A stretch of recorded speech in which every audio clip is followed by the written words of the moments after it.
selama kita berbuat sesuatu itu bermanfaat buat orang lain, jangan pernah ragu. Karena apapun itu nantinya pasti akan manfaat buat kita juga.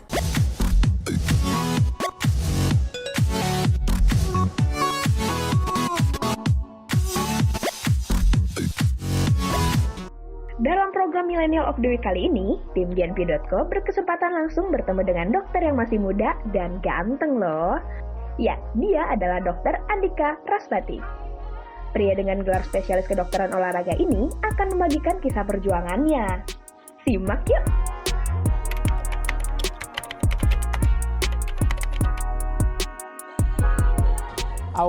Awalnya sih dulu mau jadi macam-macam ya, berubah-ubah, biasa anak-anak kan berubah ya. Awal-awal pengen jadi arsitek awalnya, terus karena emang nyata gambarnya pas-pasan, kemudian berubah lagi mau jadi psikolog, kemudian sempat lagi ya bisa lah pindah-pindah. Terus terakhir sebelum banget pas mau SPMB itu, saya pergi ke dokter sama bapak saya. Terus di situ saya pas banget ketemu sama dokter yang komunikatif, yang dia benar-benar ngejelasin ke pasien bahwa kondisi bapak tuh begini, gini, kemudian caranya dia ngejelasin tuh saya terinspirasi gitu, dalam arti wah keren ya, bisa mengedukasi orang, bisa menjelaskan penyakit-penyakit ke orang, bisa membuat orang lebih paham dan lebih pinter.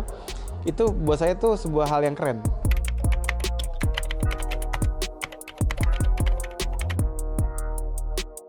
Awalnya saya memang mau jadi dokter bedah waktu itu. Jadi saya mau jadi dokter bedah, kemudian saya disarankan oleh rekan sejawat saya untuk mengabdi ke daerah. Kenapa? Karena kalau kita bicara sekolah itu kan ada seleksinya.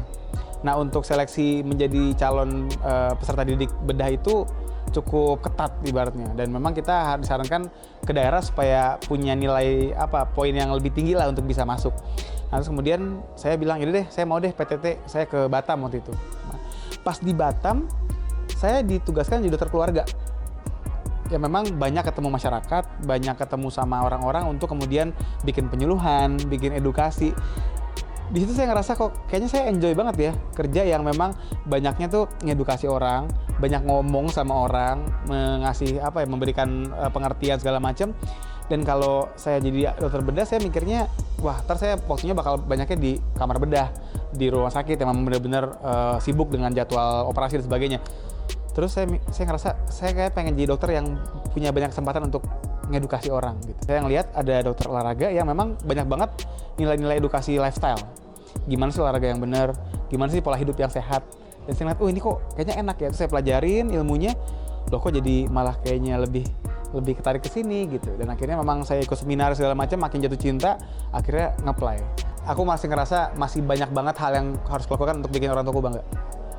Jadi karena gini, waktu aku mau jadi dokter olahraga tuh sempat ada pertanyaan dari orang tua, yakin gitu, karena ya bukan apa, karena kan kalau kita bicara dokter tuh kan orang taunya dokter penyakit dalam, kandungan itu kan, dokter bedah yang tadi aku bilang. Tapi aku bilang enggak, aku mau jadi olahraga. Orang tuaku sempat bilang, emang yakin ya bisa ibaratnya bisa sukses lah dengan itu gitu. Terus ya aku bilang nanti lihat aja, aku bilang gitu.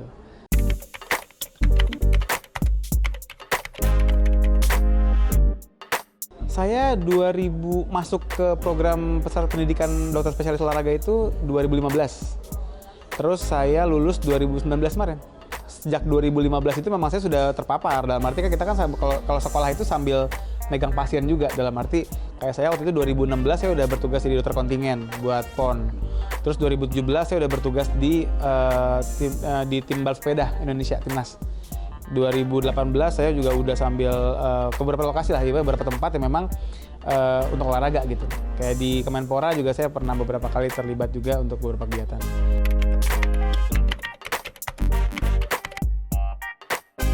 Saya juga kebetulan kan di KONI DKI juga ya, itu banyak menangani atlet-atlet profesional, atlet yang memang pelatda sebutannya, atlet-atlet pelatda. Memang mereka tuh datangnya tuh karena ya tadi ada yang ligamennya sobek, ada yang lututnya bengkak, ada yang ankle-nya goyang, apa segala macam. Memang harus kita perbaiki untuk bisa nunjang performance dia, untuk prestasinya dia gitu.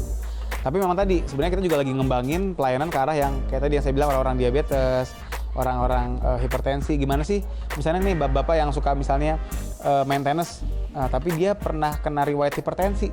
dia pernah kena riwayat serangan jantung misalnya, itu boleh nggak sih main tenis? Kalau boleh harus gimana? Itu kan ada tata caranya.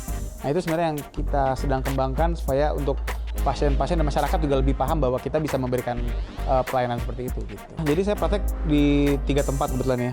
Di sini di Sepoy Eminence, kemudian di rumah sakit di Serpong, rumah sakit Betsaida namanya, RS Betsaida, sama di Koni DKI tadi. Nah di luar itu saya memang saat ini tergabung di Federasi Balap Sepeda. Jadi PBIC itu Ikatan Sport Sepeda Indonesia. Kalau bahasa internasionalnya Indonesian Cycling Federation. Di situ saya kebetulan menjabat sebagai kepala bidang medis dan anti doping. Jadi untuk kayak misalnya contoh, gimana nih ada atlet-atlet kita yang mau bertanding, misalnya aman gak dari doping, kemudian bagaimana kesehatannya itu saya yang ibaratnya ngerjain lah. Kemudian juga saya saat ini sedang tergabung juga di salah sebuah organisasi dokter namanya JDN. JDN itu ada Junior Doctor Network Indonesia, di mana saat ini kita memang sedang fokus di soal COVID ya, dan memang kita tergabung di bawah BNPB ya sebagai anggota gugus tugas percepatan penanggulangan COVID-19. Mungkin buat yang adik-adik yang mau ambil sekolah dokter harus ingat bahwa perjalanannya panjang, sekolahnya lama banget.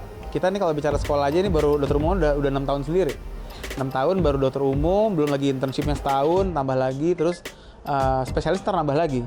Jadi orang tuh kalau misalnya ambil sampai spesialis sampai 12 tahun di sekolah. Jadi bersekolah doang gitu, jadi memang perjalanan panjang. Udah gitu juga mesti dilihat, ini mereka mau jadi dokter umum ini, dokter ini karena mau apa. Kalau misalnya cuma mau, dalam tanda kutip mau kaya, mesti ingat bahwa dokter itu nggak langsung kaya. Selama kita berbuat sesuatu, itu bermanfaat buat orang lain, jangan pernah ragu.